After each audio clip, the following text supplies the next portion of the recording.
Media के सभी बंधुओं को मैं बहुत बहुत प्रणाम करता हूँ। आदमपुर में उपचुनाव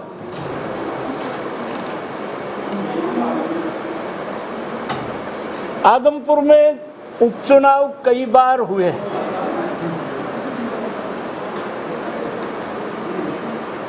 और आदमपुर की पहचान चौधरी भजनलाल के नाम से है। इस समय इस उपचुनाव में दो विचारधाराओं के बीच की महाभारत है। हरियाणा में दो लाल, चौधरी देवीलाल और भजनलाल। आज चौधरी देवीलाल का परिवार हमारे साथ है, आज चौधरी भजनलाल का परिवार हमारे साथ है। चुनाव में जनता के सामने 3 P होती है: person of the party, principle of the party, purpose of the party. हमारा उम्मीदवार सबसे अच्छा उम्मीदवार है, जवान है, 6 फुट का है, पढ़ा लिखा है, क्रिकेटर है और भजनलाल जी का पोतरा है। आज दुनिया का सबसे लोकप्रिय प्रधानमंत्री नरेंद्र भाई मोदी, भारतीय जनता पार्टी का समर्पित कार्यकर्ता, नेता, एक तो परफॉर्मेंस के नाते हमारे साथ वो विरासत जुड़ी हुई, दूसरा हमारा पर्सन ऑफ द पार्टी भव्य बिश्नोई। जितने उम्मीदवार मैदान में हैं, आदमपुर की मिट्टी में से पैदा हुआ हमारा उम्मीदवार के बारे में कोई ये नहीं कह सकता उसको पहचान की मोहताज नहीं है। गांव के लोग, माताएं, बहनें, भजनलाल पोतरो है क्या, मतलब हमारे उम्मीदवार को परिचय कराने की जरूरत नहीं पड़ रही।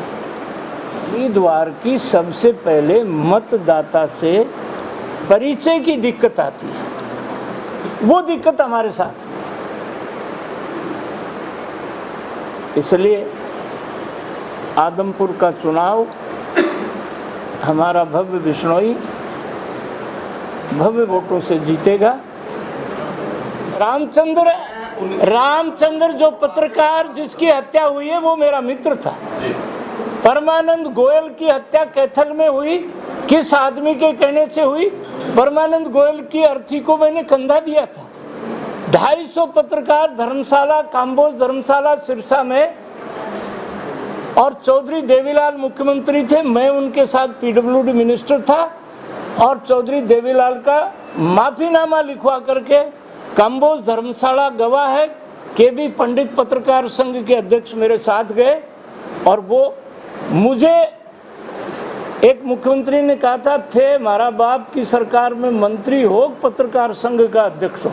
मैंने कहा मैं मदरलैंड का पुराना पत्रकार पहले हूँ फिर मंत्री। तो किसी की सत्ता हो सकती है।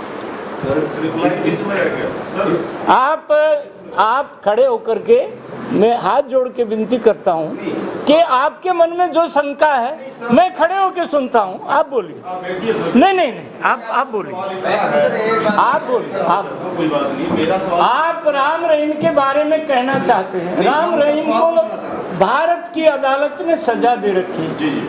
अब उस पर हमारा और आपका क्या है? सवाल सुनेंगे सर, मैं कह लूं। हाँ बोल। सवाल ये था कि एक ऐसा व्यक्ति जो दुष्कर्मी है, कानूनन हत्यारा है, और उसकी सभा में ऑनलाइन कोई प्रवचन जो चल रहा है, उसमें सरकार का एक नुमाइंदा डिप्टी स्पीकर है हाउस के, गंगवा जी उपस्थित थे, इस पे आपका रिएक्शन मांगा था, उग्र हो गया? नहीं, मैं उग्र नहीं, बिल्कुल नहीं।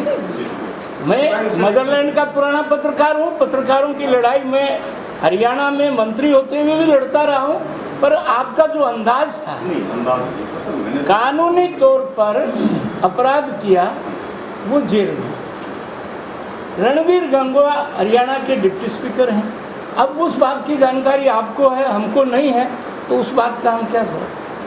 कांग्रेस के उम्मीदवार जयप्रकाश जो आदमपुर उपचुनाव में है उम्मीदवार, वो ये कह रहे हैं कि बीजेपी का सूर्य और मनोहर लाल खट्टर का सूर्य अस्त हो रहा है और हुडा उदय हो रहे हैं। और राव दान सिंह भी आए थे यहाँ पर, वो भी ये कह रहे थे कि नंदगढ़ में मैं दोबारा जीतूंगा और हम स्पष्ट बहुमत से सरकार बनाएंगे। इसके बारे में आपका क्या कहना है? वो तो केजरीवाल तो अभी फार्म ही नहीं भरे गुजरात में, वो तो चुनाव परिणाम सुना रहे हैं लोगों को। जी अभी तो समय बताएगा, आदमपुर की जनता बताएगी। जयप्रकाश जी को पोलिंग तक तो इस खुशफहमी में रहना बहुत जरूरी है, उनके मूड को ठीक रखना। जी